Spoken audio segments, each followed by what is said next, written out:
Ciudadela, provincia de Buenos Aires, un borde. No el centro brillante de la capital, sino esa franja donde el tren marca el pulso del día y las casas bajas guardan el olor a patio. Húmedo, a ropa tendida, a taller cercano. Ahí nace Alfredo Halcón, el 3 de marzo de 1930, cuando la Argentina todavía se piensa a sí misma como promesa y, al mismo tiempo, ya empieza a conocer el sabor metálico de los golpes de Estado, de las crisis que vuelven como estaciones. En ese paisaje de veredas angostas y conversaciones a media voz, aparece un chico que, con los años, va a ser sinónimo de intensidad, pero no de la intensidad ruidosa, de otra, la que se cocina por dentro. Hay algo en los grandes actores que suele engañar. Uno los ve en el escenario o en la pantalla y cree que nacieron con esa voz, con esa mirada, con esa autoridad, como si el talento fuera un don que cae del cielo y se instala, cómodo, en el cuerpo. Con Halcón pasa lo contrario. Su leyenda, la del actor más prestigioso, se apoya en una idea casi antipática: el oficio como disciplina, el trabajo como religión, el silencio como método. Y eso empieza temprano, antes de los aplausos, antes de los afiches, antes de que su nombre se vuelva una contraseña en el teatro argentino. La década del 30 no es un decorado neutro, es un clima. Es la década infame, el fraude, la sensación de que la política se decide en otro lado, de que la calle se acostumbra a la resignación y a la bronca. Y en los 40, cuando Alfredo crece, el país se electrifica con nuevas lealtades, con el peronismo, con la idea de masas, con la radio como altar doméstico. La cultura popular se mete en las casas. La voz de un locutor puede ser más poderosa que un libro. El cine argentino vive momentos de esplendor industrial, con estudios, estrellas, melodramas, y el teatro, en Buenos Aires, sigue siendo un animal serio. Salas, compañías, repertorios, una tradición que mira a Europa, pero que también aprende a hablar en porteño. Halcón llega a ese mundo no como un niño prodigio que se sube a una mesa a recitar. Llega como alguien que observa, que escucha, que entiende que el escenario no es un lugar para ser simpático, sino para sostener una verdad que no se explica con palabras. Y esa idea, la de no explicarse, lo va a acompañar siempre, como una regla íntima. No dar entrevistas de más, no convertir la vida privada en espectáculo, no regalar el misterio, pero sobre todo no explicar un personaje, hacerlo. El primer gran umbral es el Conservatorio Nacional de Arte Dramático. No es una academia glamorosa, es una institución con peso, con tradición, con exigencia. Entrar ahí significa aceptar que el teatro no es un hobby, que no alcanza con sentir. Hay técnica, hay cuerpo, hay voz, hay dicción, hay respiración, hay lectura, hay historia del teatro. Hay un entrenamiento que, para muchos jóvenes, resulta insoportable. Repetir, corregir, volver a empezar. Y Halcón, que después sería asociado a una intensidad casi volcánica, se forma en ese laboratorio frío donde el fuego se aprende a controlar. El conservatorio en esos años es también un cruce de mundos. Por un lado, la herencia de la declamación, de un teatro que todavía conserva gestos grandes, proyección, una cierta solemnidad. Por otro, la modernidad que empieza a filtrarse. Nuevas maneras de actuar, más internas, más psicológicas, más atentas al subtexto. El actor ya no es solo una voz que llena una sala, es un cuerpo que piensa. Y en ese choque de estilos, Halcón encuentra su territorio. La precisión, no la precisión como rigidez, sino como herramienta para que lo emocional no se desborde en sentimentalismo. La voz. En el teatro argentino, la voz es un instrumento de supervivencia. No hay micrófonos como hoy. La sala exige que el actor llegue al fondo sin gritar, que sostenga una frase larga sin quedarse sin aire, que haga comprensible una consonante. La S y la R importan. La pausa importa. El silencio importa. Y Halcón, que con el tiempo va a ser recordado por su manera de decir un verso como si lo estuviera pensando por primera vez, aprende. Hay que la emoción no se impone, se construye, se afila. Hay una imagen que vuelve, como un ritual, el camarín y el espejo. Antes de salir a escena, el actor se mira, no para admirarse, para comprobar. La luz del camarín es distinta, más cruda, más honesta. El maquillaje no embellece, corrige la distancia. El traje pesa, la peluca si la hay pica. El cuello de una camisa puede apretar, y en ese espejo el actor se pregunta sin decirlo: ¿quién soy hoy para decir estas palabras? En Halcón esa pregunta no es un gesto romántico, es una disciplina. Cada función es un examen, cada noche una posibilidad de fallar. En los primeros años el teatro porteño es un ecosistema feroz. Hay salas con historia, hay compañías con jerarquías, hay directores que no perdonan. El joven actor entra y aprende rápido que el prestigio no se regala, se gana con puntualidad, con memoria, con resistencia. Aprenderse un texto no es solo memorizar palabras, es entender el ritmo, el sentido, la intención, es saber dónde respirar, es saber qué hacer con las manos cuando el personaje no habla, es saber escuchar al otro actor, porque el teatro es una máquina de precisión. Si uno se adelanta, el engranaje se rompe, y Halcón, desde el inicio, parece inclinarse por un tipo de exigencia que no busca el aplauso fácil. Hay actores que, en sus primeros pasos, eligen la comedia ligera, el lucimiento inmediato, la simpatía. Él se orienta hacia el repertorio, hacia el texto que obliga. Shakespeare, Lorca, Ibsen. Nombres que, en Argentina, no son solo autores, son pruebas de fuego, porque hacer un clásico en Buenos Aires no es repetir Europa. Es traducirlo a una sensibilidad local sin traicionarlo. Es decir, un verso de Shakespeare con una respiración que no suene a museo, es hacer que un conflicto de Ibsen, nacido en otra sociedad, golpee como si estuviera ocurriendo en la casa de al lado. Pero antes de llegar a esos títulos que lo van a marcar, hay un aprendizaje más áspero, el de la humildad del elenco. El actor joven no siempre es protagonista, a veces es una sombra, un soldado, un mensajero, un amigo que entra, dice 2 líneas y se va. Y ahí se ve quién tiene madera, porque el que se cree estrella se desespera. El que entiende el oficio trabaja igual, Halcón trabaja igual. Y en ese trabajo silencioso se va formando algo que después el público va a percibir como presencia, esa cualidad rara, estar en escena incluso cuando no se habla. La Buenos Aires de mediados de siglo es una ciudad teatral. Hay público, hay crítica, hay conversación. El teatro es un tema de mesa, de café, de redacción, y el actor, si quiere vivir de esto, tiene que sostener un ritmo que hoy parece inhumano. Ensayos durante el día, función a la noche, a veces doble función, giras, cambios de obra. El cuerpo se vuelve un reloj, la garganta un termómetro, un resfrío puede ser una tragedia. Una noche sin dormir se paga con una frase maldicha. Y Halcón, que más adelante va a ser famoso por su control técnico, aprende en esos años que el control no es una pose, es una necesidad. Hay algo más, el pudor. En una época donde el actor podía ser visto como un bohemio, como alguien de vida desordenada, Halcón construye otra imagen, no la del santo, no la del moralista, la del profesional, el que llega, ensaya, escucha, corrige, el que no se enamora de su propio efecto, el que no se explica. Esa reserva, que para algunos puede parecer frialdad, en realidad es una forma de respeto, por el texto, por el público, por el escenario. Y sin embargo, esa disciplina convive con otra pulsión, más peligrosa, la búsqueda de verdad, porque el teatro no se sostiene solo con técnica, la técnica sin verdad es un cascarón, y Halcón, incluso en sus años de formación, parece perseguir ese punto exacto, donde el control no mata la emoción, sino que la vuelve más filosa. No se trata de llorar en escena, se trata de que, si el personaje llora, el público sienta que no hay truco, que no hay manipulación, que hay una herida real, aunque sea inventada. El conservatorio le da herramientas, pero también le da un marco ético. El actor no es un improvisado, es un intérprete, y un intérprete, como un músico, debe estudiar. Debe conocer estilos, debe saber qué significa decir un verso clásico y qué significa decir una frase cotidiana. Debe entender que el cuerpo habla incluso cuando la boca calla. Halcón se apropia de esa idea y la lleva al extremo. El silencio como parte del texto. El silencio como frase. En esos años, la Argentina vive cambios bruscos. El golpe de 1955. La caída de Perón. La proscripción. La polarización. La cultura no está aislada, se tensa.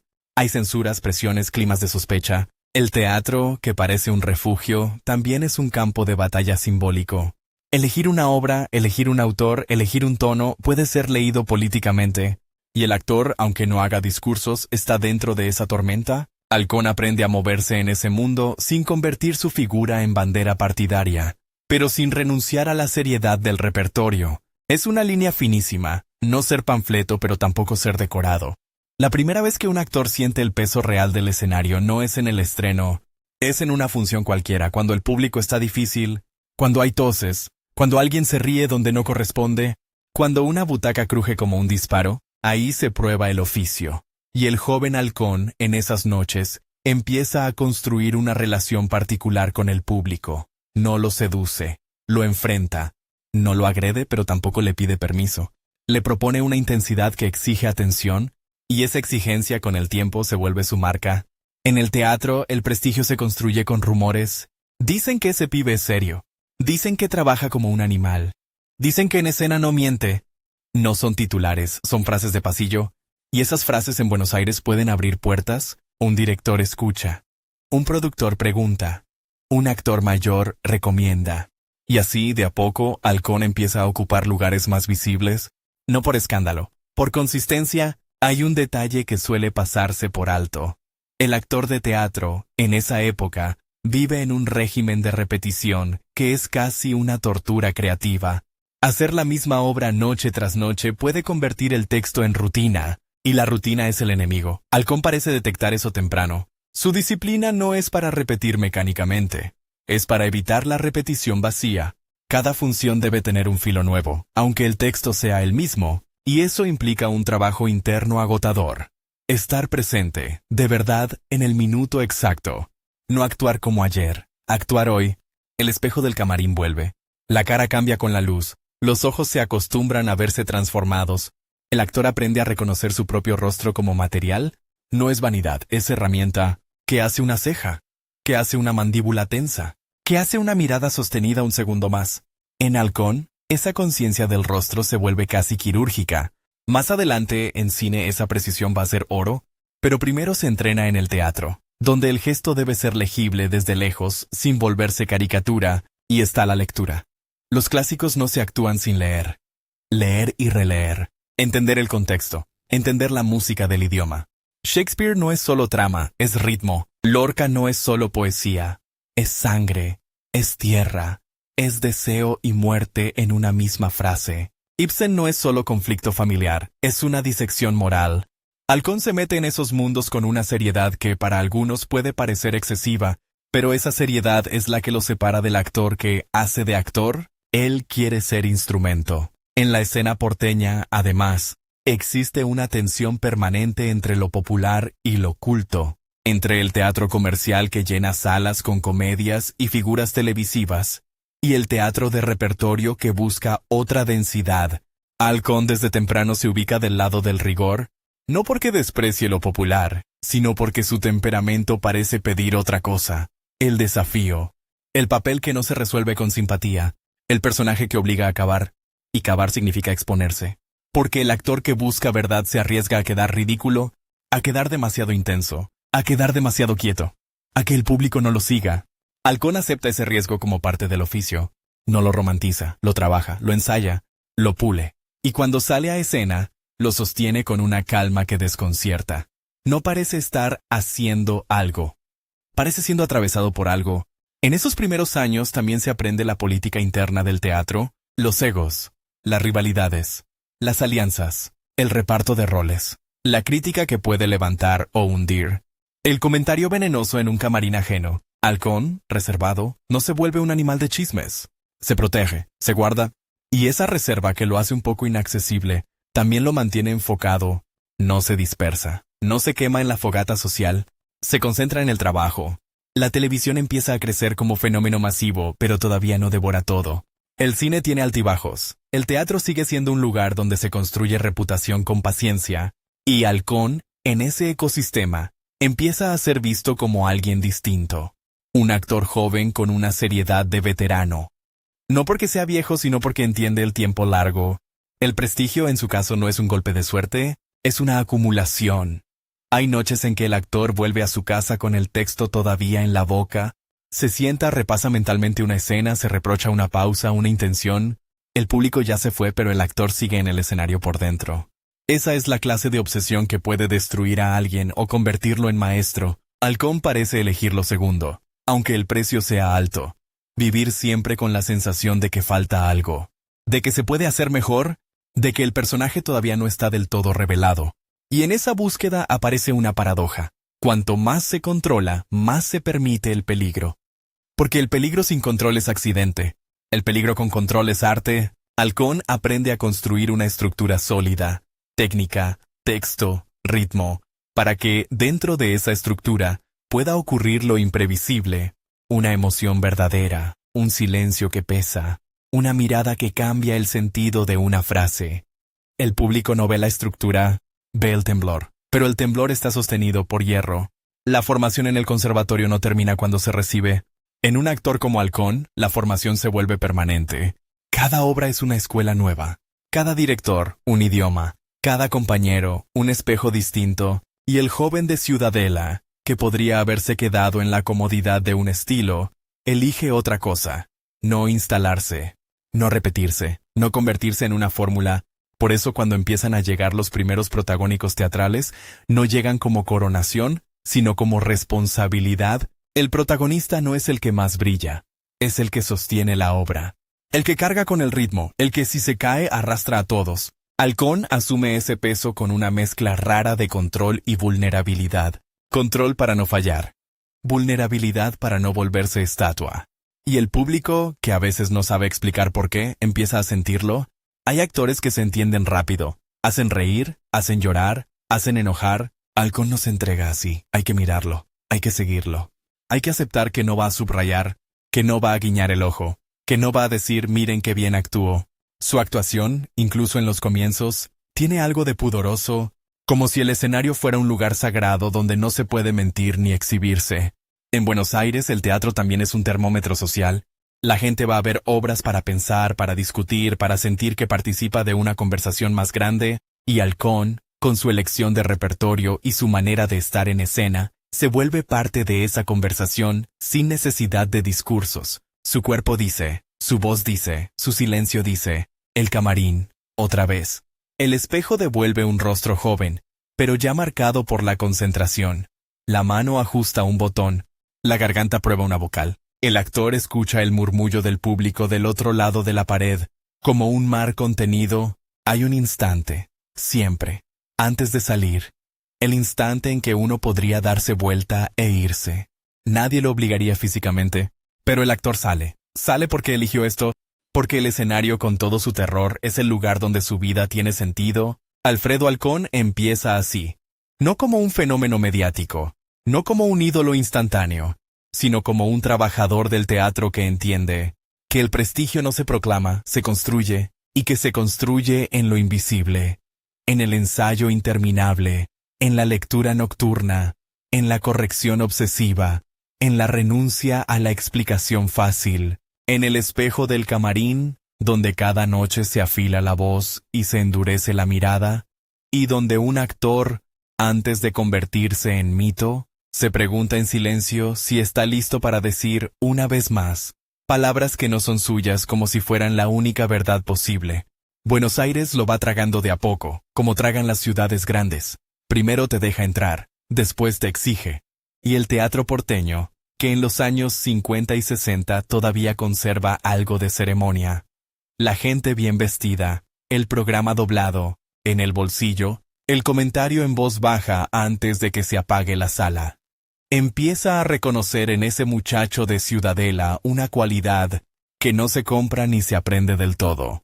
Una seriedad que no es solemnidad, una seriedad de taller, de banco de trabajo, porque el salto del alumno aplicado al actor que sostiene una noche completa no ocurre con un aplauso, ocurre con una acumulación de pequeñas pruebas, un ensayo donde el director te corta en seco y te dice que no, que así no, que estás mostrando en lugar de hacer, una función donde el compañero se olvida una frase y vos tenés que salvar la escena sin que el público note el agujero, una gira donde el hotel es frío, la comida es mala, y aún así a las 8:30 hay que estar listo, con la voz entera, con el cuerpo despierto, con la cabeza limpia. Ahí se fabrica el prestigio, en lo que no se ve. Halcón empieza a ser elegido para papeles que no perdonan, papeles donde el texto no te deja esconderte detrás de un gesto simpático. El repertorio clásico, en Buenos Aires, tiene algo de examen público. Si lo haces mal, no es solo que fallaste vos, es que falló la idea misma de teatro serio, y en una ciudad que discute de teatro como discute de fútbol, con pasión, con bandos, con memoria, eso pesa. Shakespeare, Lorca, Ibsen, nombres que suenan a biblioteca, pero que en escena son carne viva. Son celos, deseo, culpa, poder, miedo, son familias que se rompen, reyes que se pudren, mujeres que se asfixian, hombres que se mienten hasta creerse su propia mentira. Y ahí aparece una de las marcas más raras de Halcón, su manera de no decorar el verso.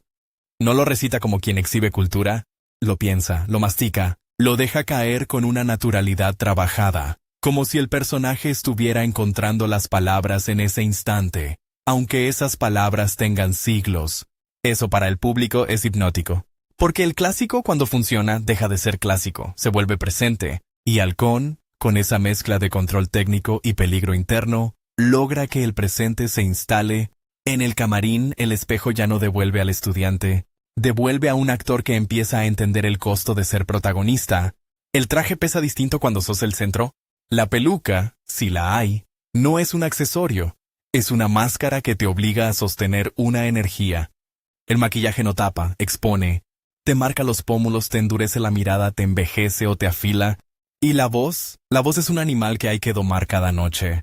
Un actor puede tener talento, pero si la voz se rompe, se acabó. En el teatro de entonces, sin amplificación, la voz es puente y es arma. Hay que llegar al fondo sin gritar, hay que sostener una frase larga sin ahogarse, hay que hacer que una consonante sea clara sin volverse mecánico, y Halcón trabaja la voz como un músico trabaja escalas, con paciencia, con obsesión, con una disciplina que roza lo ascético. La consagración teatral no llega como un rayo, llega como un rumor que se vuelve certeza. Hay que verlo. Dicen que es impresionante, no se parece a nadie. Y en Buenos Aires, ese hay que verlo es una moneda fuerte. Porque el público teatral, ese público que vuelve, que compara, que recuerda funciones de hace años, no se deja convencer por una foto. Quiere la experiencia, quiere la noche, quiere el temblor. Pero el teatro, por más prestigio que dé, tiene un límite. Es efímero. Se hace y se va. Queda en la memoria, en la crítica, en la conversación de café. El cine, en cambio, fija. El cine deja una huella que se puede repetir, revisar, discutir cuadro por cuadro. Y para un actor como Halcón, acostumbrado a que cada función sea distinta, el cine trae otra clase de exigencia. La precisión absoluta. En el escenario, una mirada puede perderse en la distancia. En el primer plano, una mirada es un terremoto. En el teatro, el gesto debe ser legible desde la fila 20. En el cine, un gesto de más es una mentira. El salto al cine argentino no es simplemente hacer películas, es entrar en una industria irregular, con picos y caídas, con épocas de esplendor y épocas de supervivencia. Un país que vive crisis cíclicas también tiene un cine cíclico. Se filma cuando se puede, se estrena cuando se puede, se sostiene como se puede. Y sin embargo, en medio de esa irregularidad, existe algo que atrae a Halcón. El cine de autor, el cine que busca densidad, el cine que no se conforma con entretener. Ahí su método, ese no explicarse, ese no subrayar, encuentra un territorio perfecto. Porque Halcón en cine no actúa grande, actúa exacto. Y esa exactitud, que en teatro se apoya en la voz y el cuerpo entero, en cine se concentra en el rostro. En la respiración, en el tiempo que tarda en contestar, en cómo sostiene un silencio sin que parezca vacío. El silencio, en pantalla, es otra cosa. No es pausa para que el público aplauda o respire. Es un espacio donde el espectador se mete, incómodo, a buscar sentido. Halcón convierte ese espacio en su casa. En esos años, además, el actor argentino empieza a convivir con una transformación cultural. La televisión masiva crece. Se mete en los hogares, crea figuras populares con una velocidad que el teatro no puede igualar. La fama se vuelve más rápida, más ruidosa, más cotidiana, y ahí aparece otra tensión. ¿Cómo sostener una carrera de rigor en un medio que premia la exposición? Halcón no se vuelve un ermitaño, pero tampoco se entrega al circuito de la celebridad fácil. Su presencia pública es medida, su vida privada, cerrada, su imagen controlada, no por marketing, sino por una idea casi antigua del oficio. El actor no es su personaje en la vida real. El actor trabaja. y después se va. Esa reserva paradójicamente lo vuelve más visible, porque en un mundo donde todos hablan, el que calla se vuelve un enigma, y el enigma en el arte tiene poder. El público empieza a asociar su rostro con una promesa. Si está Halcón, hay algo serio en juego. Algo que no se resuelve con un chiste, algo que duele un poco. En teatro, mientras tanto, su nombre se va pegando a los clásicos como una firma. Shakespeare, Lorca, Ibsen, no son solo autores que interpreta, son territorios donde se mide. Y cada vez que vuelve a un texto grande, lo hace como si fuera la primera vez. No hay comodidad, no hay ya lo sé. Hay una especie de reinicio permanente. Eso es lo que lo distingue de la mera reputación. El prestigio vacío es repetición con aplauso. El prestigio real es riesgo sostenido. Los ensayos para Halcón no son un trámite, son laboratorio. En el teatro argentino de esa época, el ensayo tiene algo de artesanía. Se prueba una escena, se desarma, se vuelve a armar. Se discute una intención, se cambia una pausa, se busca el tono exacto de una frase, y en ese trabajo, Halcón se vuelve famoso por algo que los compañeros notan antes que el público. Su capacidad de escuchar. No solo de decir, escuchar al director, escuchar al compañero, escuchar el texto, escuchar el silencio. Hay actores que entran a escena como si entraran a imponer. Halcón entra como si entrara a descubrir. Y esa manera de descubrir tiene un costo, porque el actor que se exige tanto vive con una presión constante. Estar a la altura de lo que se espera de él, y lo que se espera de Halcón empieza a crecer como una sombra. Cada estreno es una prueba pública, cada crítica un termómetro, cada aplauso una confirmación que dura poco, porque al día siguiente hay otra función, otro ensayo, otro papel. El mito, cuando empieza a formarse, es una carga, y él lo sabe. Por eso se aferra al método, al camarín, al espejo, a la rutina que lo salva del vértigo. El camarín, en esos años, es un espacio pequeño, a veces incómodo, con olor a maquillaje, a tela guardada, a madera vieja, un lugar donde se escucha el murmullo del público como un mar detrás de una pared. Ahí Halcón se transforma sin teatralidad, se pone el traje como quien se pone una responsabilidad, ajusta un botón, prueba una vocal, afina la voz con ejercicios que parecen simples, pero que son la diferencia entre sostener una función o romperse a mitad de camino, y se mira, no para gustarse, para comprobar si está listo. Si hoy puede decir esas palabras sin mentir, en el cine la relación con el director es otra. En teatro el director ensaya y después se va. La función es del actor. En cine el director está ahí, en cada toma, en cada repetición, en cada ajuste mínimo, y Halcón, que necesita control, encuentra en el cine un tipo de control distinto. No el control de la noche en vivo, sino el control del detalle. Repetir una escena 10 veces hasta que la mirada tenga el peso exacto, hasta que la frase no suene dicha, sino inevitable, hasta que el silencio no sea un hueco, sino una decisión, y el público, que tal vez lo conocía por el teatro, empieza a verlo en pantalla y a entender otra dimensión. Ese rostro que en escena se proyecta hacia la sala, en cine se vuelve íntimo, cercano, casi incómodo, porque Halcón no actúa para caer bien, actúa para que el espectador no pueda escapar del conflicto, y eso, en un país acostumbrado a la intensidad emocional, a la discusión política, a la pasión futbolera, a la vida vivida en voz alta, produce un efecto extraño. Halcón encarna la intensidad, sí, pero una intensidad contenida, disciplinada, como una llama que no se desborda pero quema más. En la escena porteña además se consolidan alianzas, compañías, directores, colegas con los que se comparte una ética.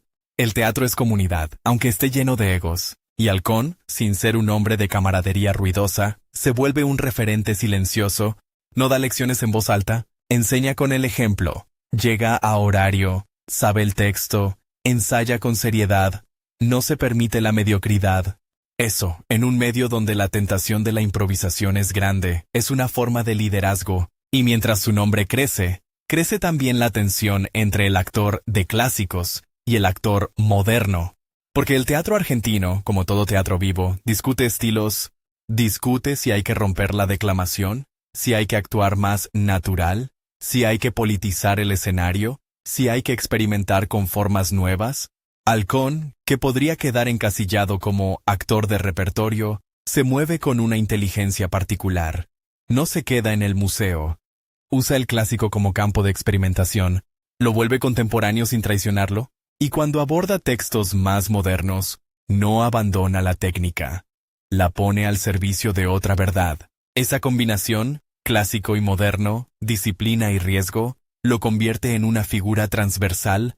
Lo respetan los que aman el teatro serio, y lo admiran los que buscan una actuación más interna.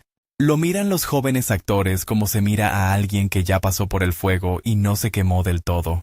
Y al mismo tiempo sigue siendo un hombre difícil de alcanzar, no por soberbia explícita, sino por una distancia natural, como si su verdadera vida estuviera siempre un poco más allá de la conversación social, en ese lugar secreto donde se prepara un personaje. En el cine argentino, su presencia empieza a funcionar como un sello de calidad, no porque garantice taquilla, sino porque garantiza densidad. Un actor así obliga a los demás a estar a la altura, obliga al director a cuidar el material, obliga al guión a no ser superficial. Y eso, en una industria que a veces se arma con apuro, es un desafío. Halcón no es un actor que salva una película con carisma, es un actor que la tensiona, que la vuelve más exigente. Y sin embargo, hay algo profundamente humano en esa exigencia. El miedo a repetirse. El miedo a convertirse en estatua. El miedo a que el prestigio se vuelva una máscara fija. Halcón parece pelear contra eso eligiendo proyectos que lo incomodan, papeles que lo obligan a empezar de nuevo, a buscar otra voz, otro cuerpo, otra temperatura, porque el actor que se instala en su propio mito se muere en vida, y él, que entiende el oficio como un laboratorio, prefiere el riesgo de fallar al confort, de acertar siempre de la misma manera. La Buenos Aires cultural de esos años es una ciudad de cafés, de redacciones, de discusiones interminables. La crítica teatral tiene peso. Una reseña puede cambiar el destino de una obra.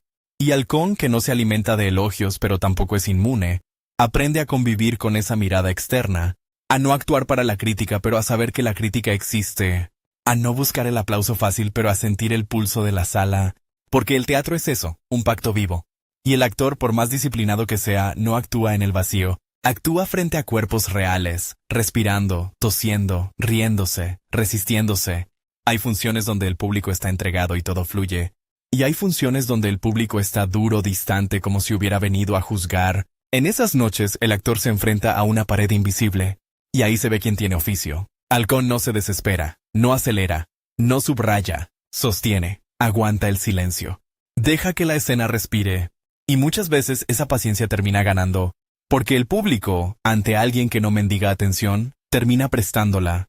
El espejo del camarín, otra vez, devuelve un rostro que ya empieza a ser conocido, afiches, programas, fotos en diarios. Pero el espejo no sabe de fama, el espejo solo devuelve lo que hay. Cansancio, concentración, una arruga nueva, una mirada que se endurece antes de salir. Y esa es la otra cara del prestigio. El cuerpo empieza a apagar, la garganta se resiente, la espalda se queja, el sueño se corta. El actor vive en horarios raros, en una mezcla de adrenalina nocturna y agotamiento diurno. Y aún así hay que estar, porque el teatro no espera. La función empieza igual, en ese periodo de consagración. Halcón se convierte en algo más que un intérprete talentoso. Se convierte en una medida, una vara. Cuando se habla de actuación en Argentina, su nombre empieza a aparecer como referencia inevitable, no por marketing, no por escándalo, no por omnipresencia televisiva, por una ética, por una forma de entender el trabajo como algo que se hace con respeto casi religioso, y esa ética se nota incluso en lo que no hace. No se entrega a la autopromoción, no convierte cada aparición en un show, no se explica, no se justifica, deja que hablen los personajes, deja que hablen las funciones, deja que hablen las películas. Esa decisión, en un medio donde la palabra pública puede ser una herramienta de poder, es también una renuncia. Renuncia a controlar el relato sobre sí mismo, prefiere controlar lo único que considera controlable, el oficio. Así, el actor de Ciudadela, formado en la disciplina del conservatorio, se instala en el centro de la escena argentina sin necesidad de gritar, se instala con una presencia que no busca simpatía, sino verdad, y cada noche, antes de salir, vuelve al mismo ritual. El camarín, el espejo, la voz que se afila, el traje que pesa, la mirada que se endurece. Afuera, el público espera. Adentro, un hombre reservado se prepara para ser otro. Y en esa transformación que parece repetirse, siempre hay algo nuevo, siempre hay un peligro. Siempre hay una posibilidad de que el prestigio se rompa, o se vuelva, una vez más, merecido. Afuera, el país empieza a cambiar de temperatura. No es un cambio de estación, es un cambio de aire. En los 70, Buenos Aires tiene esa luz rara de las ciudades que presienten tormenta. El cielo puede estar limpio, pero la calle camina con el ceño fruncido. ¿Se habla más bajo en ciertos lugares? ¿Se mira 2 veces antes de decir un nombre? En los cafés todavía se discute. De teatro, de política, de fútbol, de todo. Pero la discusión ya no es un deporte inocente. Hay palabras que se vuelven peligrosas. Hay silencios que dejan de ser elegancia y pasan a ser defensa. Y en ese clima el teatro no es solo un escenario. Es un termómetro, es un refugio, a veces una trampa. Alfredo Halcón, que venía construyendo su prestigio como quien levanta una pared ladrillo por ladrillo, entra en una década donde el prestigio puede ser un escudo o un blanco. Porque cuando el país se endurece, también se endurecen las miradas sobre el arte. ¿Para qué sirve una obra? ¿Qué dice? ¿A quién molesta? ¿A quién consuela? Y, sobre todo, ¿quién se anima a sostener una palabra en público cuando la palabra empieza a costar caro? Halcón no es un actor de proclamas, no es un tribuno. Su política, si se la quiere llamar así, está en el método, en no mentir en escena, en no abaratar el texto, en no convertir el teatro en un trámite. Pero el problema es que en ciertos años la honestidad también se vuelve sospechosa, la intensidad también se vuelve sospechosa, un Hamlet que duda, un rey que se pudre, una familia que se rompe, un hombre que se enfrenta a su propia culpa. Todo eso puede leerse como metáfora. Y cuando el poder ve metáforas en todas partes, el escenario se llena de sombras. El camarín entonces cambia de función. Sigue siendo el lugar del espejo, del traje, de la voz que se afila, pero también es un lugar donde se escucha el pasillo con otra atención, donde el murmullo del público ya no es solo expectativa, a veces es vigilancia. A veces es miedo, a veces es esa mezcla argentina de curiosidad y coraje, como si la gente viniera a ver si todavía se puede respirar. Halcón llega al teatro con su rutina intacta. Eso es lo que lo salva. La rutina como tabla en medio del río, el texto aprendido con precisión, la respiración trabajada, la voz cuidada como se cuida una herramienta cara, porque el cuerpo del actor, en tiempos convulsionados, es un instrumento expuesto. Si tiembla, se nota. Si se quiebra, se oye. Si duda, el público lo siente. Y Halcón, que siempre tuvo esa necesidad de control técnico, se aferra más que nunca a la técnica, no para volverse frío, para poder arder sin desbordarse. En esos años, el teatro argentino vive una tensión permanente entre lo que se quiere decir y lo que se puede decir, y esa tensión se filtra en todo. En la elección de repertorio, en la manera de montar un clásico, en el tono de una escena. Un verso de Shakespeare puede sonar como un comentario sobre el presente. Una frase de Ibsen puede parecer escrita ayer. Lorca, con su poesía y su tragedia, puede convertirse en un espejo demasiado nítido. Y el público, que no es ingenuo, escucha con doble oído. El oído del argumento y el oído de la época. Halcón entiende ese doble oído sin necesidad de subrayarlo. Su estilo, esa forma de no explicarse, de no empujar la emoción hacia el espectador, se vuelve, paradójicamente, más potente, porque cuando el actor no subraya, el público completa, cuando el actor no grita, el silencio se llena. Y en un país donde el silencio empieza a ser una materia pesada, Halcón lo trabaja como un metal, lo dobla, lo tensa, lo deja vibrar. Hay una escena típica de esos años que se repite, con variaciones como un ritual porteño. La gente llega al teatro con una puntualidad casi religiosa, se sienta, mira alrededor, reconoce caras, se apagan las luces. Y en ese instante, antes de la primera palabra, hay un segundo de suspensión que no es solo teatral, es social. Es como si todos se preguntaran, sin decirlo, ¿qué va a pasar acá adentro? ¿Qué nos van a permitir sentir? ¿Qué nos vamos a permitir sentir? Halcón sale a escena y no ofrece consuelo fácil, no ofrece simpatía, ofrece presencia, una presencia que obliga, porque hay actores que te invitan a quererlos. Halcón te invita a mirarte. Y eso, en tiempos de confusión y miedo, puede ser insoportable o necesario. Mientras tanto, el cine argentino sigue con su irregularidad crónica, pero también con su capacidad de capturar el clima de una época, filmaciones que se hacen con presupuestos ajustados, con equipos que trabajan a contrarreloj, con una industria que nunca termina de estabilizarse, Y sin embargo, el cine tiene algo que el teatro no tiene. Deja registro. Lo que se filma queda. Se puede volver a ver, se puede revisar, se puede discutir años después. En un país donde la memoria se vuelve campo de batalla, esa cualidad del cine es un arma de doble filo. Para Halcón, la cámara es otra clase de espejo, no el espejo del camarín, que devuelve una imagen privada, inmediata, corregible. La cámara devuelve una verdad fija. Te atrapa un gesto y lo convierte en documento. Te atrapa una mirada y la vuelve definitiva. Y Halcón, que en teatro puede ajustar cada noche, en cine tiene que decidir con una precisión quirúrgica cuánto dar, cuánto guardar y cuánto dejar en el borde. Su actuación en pantalla en esos años se vuelve más austera, más concentrada, como si el país entero le hubiera enseñado que el exceso se paga. Un movimiento mínimo del rostro puede decir más que un discurso. Una pausa puede ser un abismo, y Halcón, que ya era maestro del silencio, lo convierte en una forma de resistencia estética. No regalarle al espectador una emoción empaquetada, obligarlo a entrar, a completar, a hacerse cargo. Pero el campo cultural no es un laboratorio aislado. Está atravesado por presiones, por censuras, por autocensuras, por miedos concretos. Hay obras que se levantan, hay proyectos que no se hacen, hay nombres que desaparecen de los programas, hay artistas que se van del país, otros se quedan y aprenden a moverse con cuidado, como quien camina sobre vidrio. En ese contexto, la figura de Halcón adquiere un peso particular.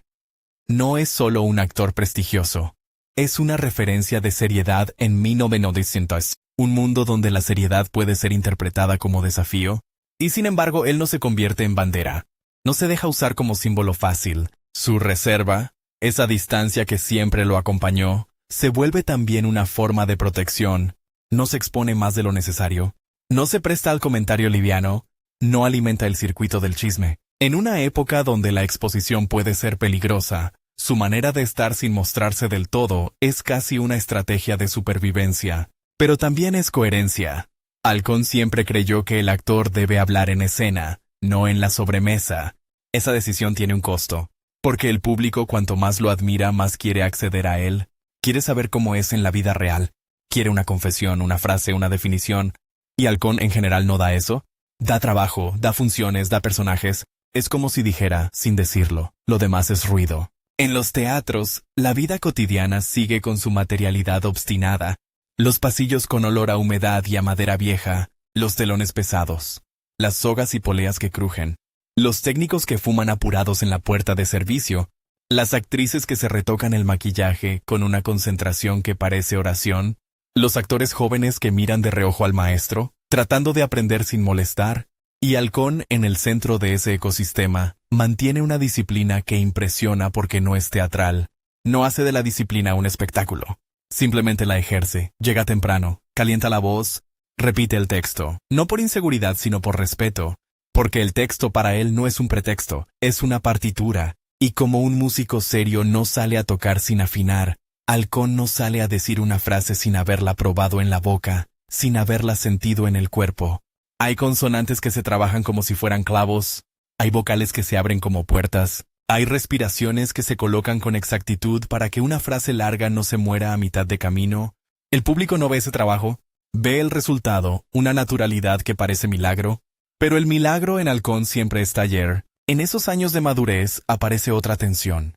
La televisión masiva se vuelve el gran escenario cotidiano del país. Entra en las casas, crea familiaridad, fabrica ídolos rápidos, y el actor de teatro, si quiere sobrevivir económicamente, muchas veces tiene que negociar con ese mundo. Halcón no es ajeno a la televisión, pero tampoco se entrega a ella como quien se entrega a una corriente. La usa cuando corresponde, pero no deja que lo defina. No se convierte en un rostro repetido hasta el desgaste. Cuida su imagen como se cuida una herramienta, no por vanidad, por funcionalidad, porque sabe que el prestigio también se gasta, y él no quiere gastarse en lo fácil.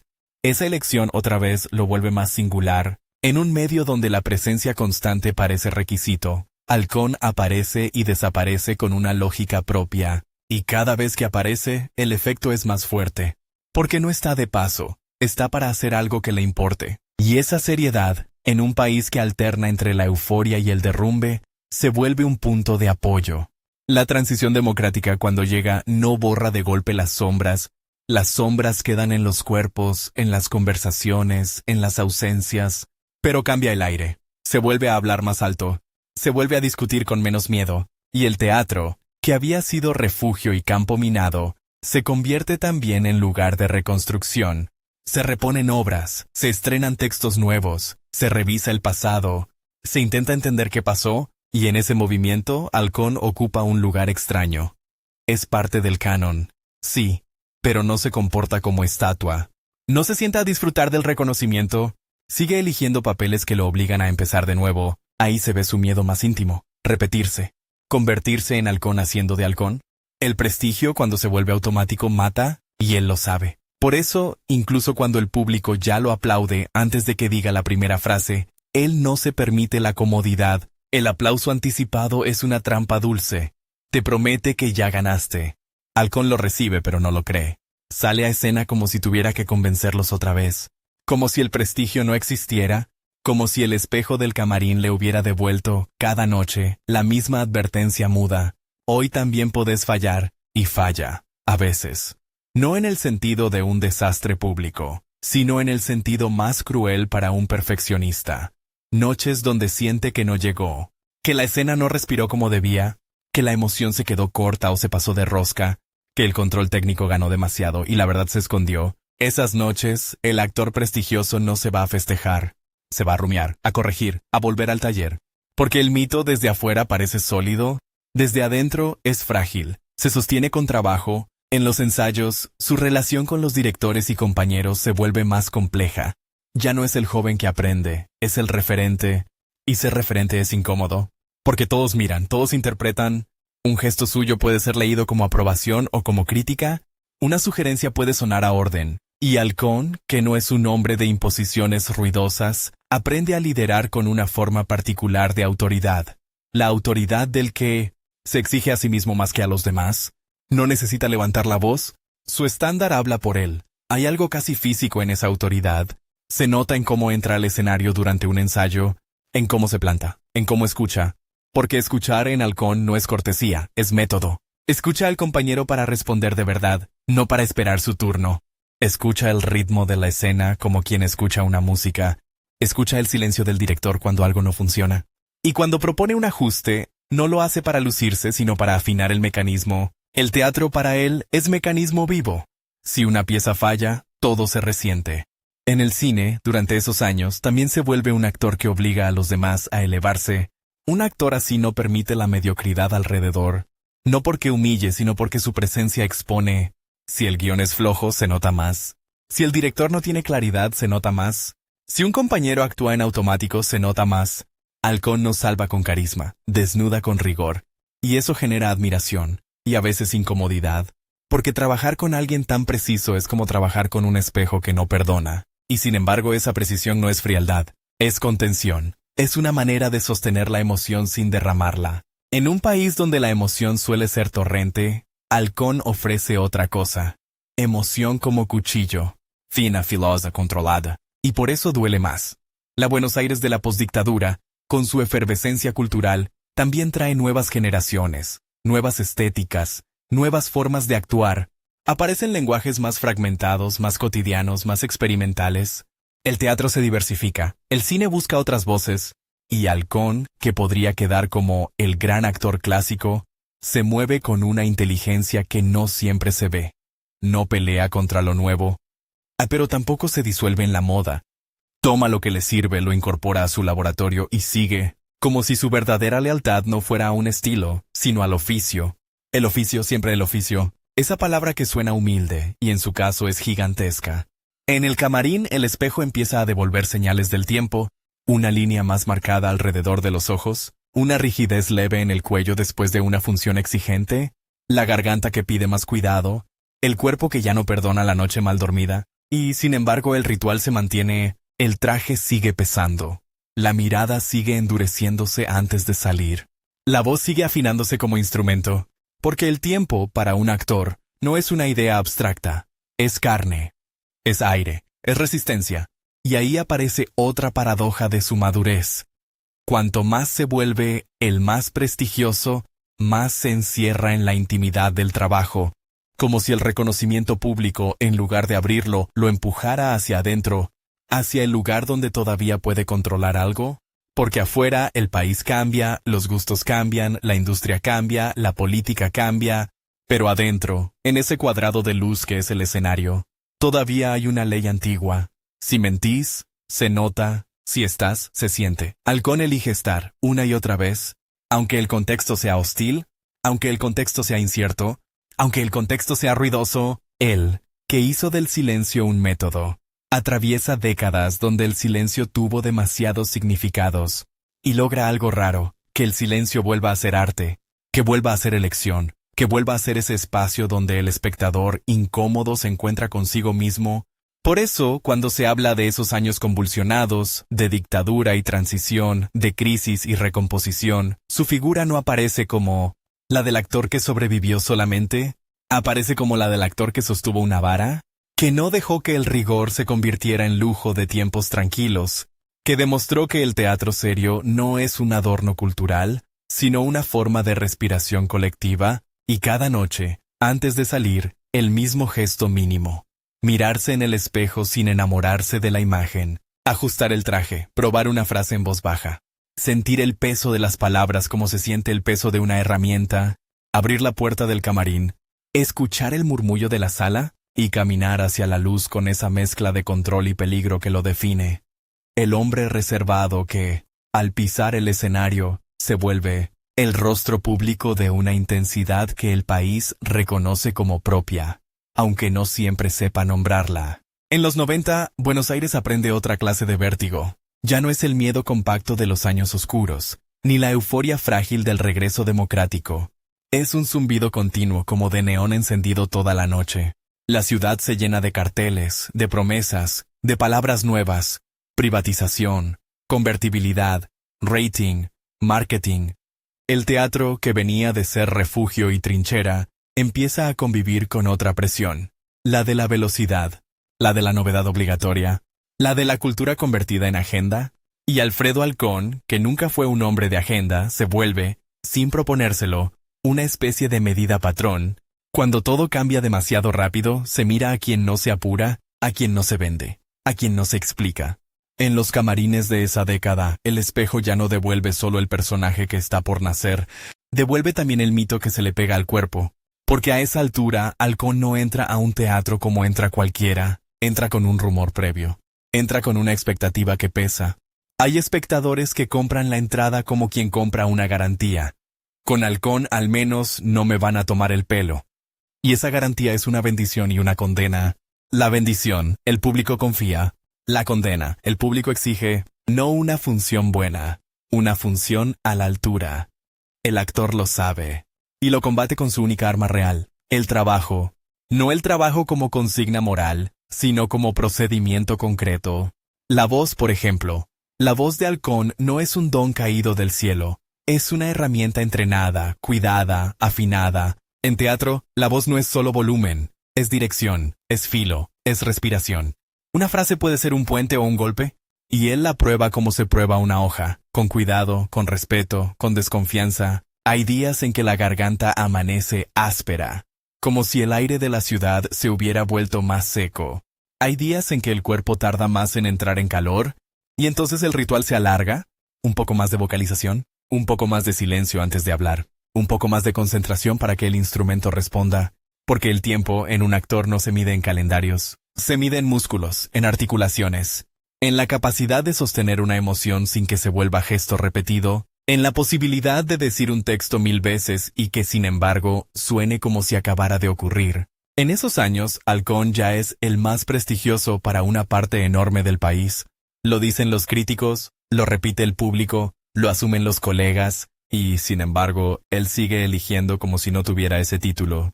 O, mejor dicho, elige contra ese título, porque el prestigio cuando se vuelve cómodo es una forma de muerte. Te convierte en estatua, te vuelve intocable, y un actor intocable es un actor que ya no arriesga. Halcón no quiere ser intocable, quiere ser exacto, y la exactitud en escena siempre está al borde del fracaso. Por eso, cuando encara personajes emblemáticos en sus últimas décadas, esos roles que parecen escritos para que un actor consagrado, se luzca. Él los trata como si fueran un problema nuevo. No como un trofeo, ¿Un problema técnico y moral? ¿Cómo decir esto hoy sin convertirlo en museo? ¿Cómo hacer que un clásico no suene a cita? ¿Cómo evitar la trampa del gran actor que se escucha a sí mismo? En el teatro argentino, mientras tanto, el paisaje se diversifica. Aparecen salas pequeñas, estéticas más crudas, actuaciones más despojadas, una relación distinta con el texto.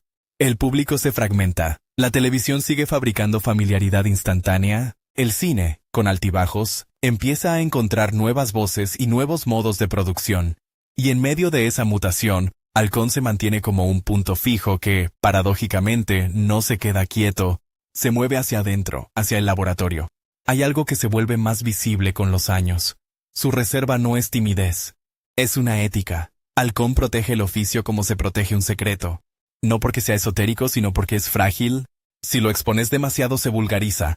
Si lo explicas demasiado se vuelve receta. ¿Y él desconfía de las recetas?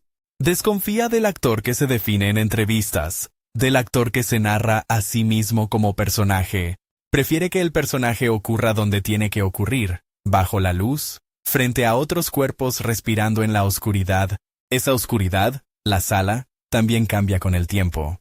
Cambia el tipo de público, cambian los hábitos, cambia la paciencia, pero hay algo que no cambia. El segundo exacto en que se apagan las luces y el murmullo se corta. Ese segundo es un pacto antiguo, y Halcón lo respeta como si fuera sagrado, no por solemnidad, sino por precisión. Ahí empieza el trabajo real, ahí se termina la vida cotidiana y empieza la vida del texto. En los años 2000, el país vuelve a crujir, crisis, incertidumbre, una sensación de suelo que se mueve, y el teatro, otra vez, se convierte en un lugar donde la gente va a buscar algo que no encuentra afuera. Una forma de orden, no un orden político, un orden emocional, una estructura, una historia que, aunque sea trágica, tenga sentido. Y Halcón, con su disciplina casi ascética, ofrece eso sin prometerlo. No consuela, no sermonea, sostiene. Sostener es una palabra clave para entenderlo. Sostener un verso largo sin que se caiga, sostener una pausa sin que se vuelva vacío, sostener una emoción sin que se derrame en sentimentalismo, sostener una obra en un país donde todo parece provisional, sostener incluso la propia leyenda sin dejar que te aplaste. Porque la leyenda pesa en los ensayos. Cuando un actor joven entra a escena con él y siente que está rindiendo examen, pesa en los directores, que saben que no pueden improvisar con alguien que escucha cada detalle, pesa en los técnicos, que lo ven llegar temprano, callado, y entienden que esa noche no hay margen para la desprolijidad. Pesa en el propio Halcón, que se mira en el espejo del camarín y no ve solo su cara. Ve todas las caras que fue, y tiene que elegir una. Hoy, esta noche, el espejo en su caso no es un objeto narcisista. Es un instrumento de ajuste. El traje se acomoda, sí, pero también se acomoda la respiración. La mirada se endurece, sí, pero también se limpia de lo superfluo. Hay actores que entran al escenario para ser vistos. Halcón entra para ver al compañero, para ver el ritmo, para ver el silencio del público. Y en esa atención hay algo casi feroz, una ferocidad sin ruido. Con el paso de los años, esa ferocidad se enfrenta a un enemigo inevitable. El cuerpo. No el cuerpo como idea, sino el cuerpo como materia que se cansa, que duele, que se enferma. El actor vive de su cuerpo, pero también lo gasta. Cada función es una pequeña combustión. Cada temporada es una maratón emocional. Y aunque Halcón cuidó su instrumento con una disciplina que roza lo monástico, el tiempo no negocia. ¿Se nota en detalles mínimos? En la manera de levantarse de una silla en escena, que exige una economía distinta, en la necesidad de medir más el aire para no forzar la garganta, en la recuperación después de una función intensa que ya no es inmediata, en el cansancio que aparece al día siguiente como una resaca física, y sin embargo, lo notable es que ese límite no lo vuelve menos actor. Lo vuelve otro actor, un actor que incorpora el desgaste como verdad. Hay intérpretes que, al envejecer, intentan ocultar el tiempo. Halcón, cuando el tiempo se vuelve visible, lo usa, no como truco sino como densidad. Un silencio en un actor joven puede ser misterio. En un actor mayor puede ser memoria. Una mirada puede cargar con décadas. Y él sabe cargar, sabe no apurarse, sabe dejar que una frase llegue con el peso justo, como si viniera caminando desde lejos. En paralelo, su figura se vuelve cada vez más referencial. Se habla de él como maestro, aunque él no se presente como tal. Y ahí hay otra tensión: enseñar sin pontificar, transmitir sin convertir el oficio en doctrina. Halcón transmite sobre todo por contagio, por presencia, por estándar. Un actor joven lo ve ensayar y entiende algo sin que nadie lo explique. Que el texto se respeta, que el compañero se escucha, que la emoción no se mendiga, que el aplauso no se compra. Y también entiende otra cosa, más incómoda, que el prestigio verdadero no se parece al brillo, se parece a la constancia, a la repetición del ritual, a la humildad técnica de volver a empezar cada noche, en esos años finales, cuando ya es una figura transversal, admirado por públicos distintos, por generaciones distintas, por gente que quizá no comparte gustos pero comparte respeto. Halcón sigue siendo, en el fondo, inaccesible, no por soberbia, por pudor. Hay una parte de él que no se entrega, y esa parte es justamente la que hace que su entrega en escena sea tan intensa, porque lo que se guarda en la vida se quema en el escenario, esa inaccesibilidad alimenta el mito. El público quiere saber cómo es. Quiere una anécdota doméstica, una confesión, una frase definitiva, y él cuando habla suele hablar del trabajo, de la dificultad, de la necesidad de no mentir, de la importancia de no creerse. Es como si se negara a convertirse en personaje fuera del escenario, como si dijera, el personaje es el personaje, el hombre, déjenlo en paz.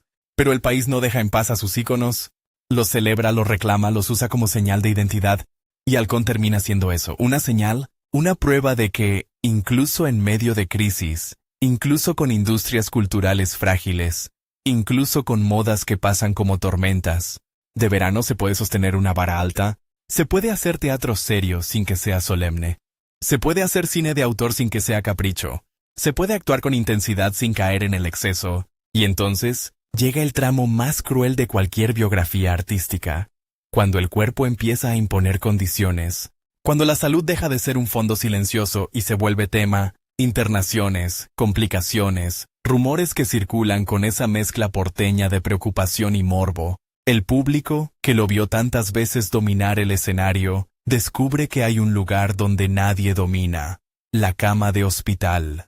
Ahí no hay técnica que alcance, ahí no hay aplauso que cure. En esos momentos el camarín se vuelve un recuerdo, el espejo, una imagen mental, el traje, un peso que ya no se cuelga del cuerpo sino de la memoria, y, sin embargo, para alguien como Halcón, incluso la enfermedad tiene una dimensión de oficio. La conciencia del aire, la conciencia de la voz, la conciencia de lo que el cuerpo permite y lo que ya no permite. El actor hasta el final escucha su instrumento, aunque el instrumento se esté apagando. El 11 de abril de 2014, Alfredo Halcón muere en Buenos Aires, después de una internación por complicaciones de salud, y la noticia cae con una gravedad particular, como caen las muertes que no son sorpresa pero igual duelen. Porque no se muere solo un hombre, se muere una forma de estar en el escenario, se muere una disciplina, se muere una idea de prestigio que no depende de la exposición, sino del rigor. En los días siguientes, el país cultural, ese país dentro del país, habla de él con una unanimidad rara. Colegas, críticos, espectadores, gente que lo vio una vez y gente que lo siguió toda la vida, todos parecen coincidir en algo, aunque lo digan con palabras distintas, que Halcón no era simplemente bueno, era necesario, era una referencia para medir lo demás, un recordatorio de que actuar no es decir fuerte ni llorar a tiempo, es construir verdad con herramientas, es sostener una tensión invisible, es hacer que una sala entera respire al mismo ritmo, y, sin embargo, incluso en la despedida, queda esa sensación que lo acompañó siempre, la de no haberlo tenido del todo, la de haberlo visto arder sin poder tocar el fuego, porque Halcón fue, hasta el final, ese hombre que se reservaba en la vida para entregarse en escena, ese actor que hacía del silencio un método, que prefería la precisión a la simpatía, que no se explicaba. Tal vez por eso su legado no se parece a una frase célebre ni a una anécdota repetida. Se parece a un gesto, a un modo de entrar al escenario, a la manera de mirar antes de hablar, a la forma de sostener una pausa sin miedo al vacío, a ese instante en el camarín, frente al espejo, cuando el rostro todavía es el suyo pero ya empieza a ser otro, y la pregunta muda, sin palabras, sin discurso, se instala en la mirada. ¿Quién soy hoy para decir estas palabras? Y después la puerta que se abre, el pasillo, el murmullo de la sala, la luz esperando, y un hombre que camina hacia ella como si fuera la primera vez, como si el prestigio no existiera, como si todo dependiera todavía de una sola cosa, no mentir,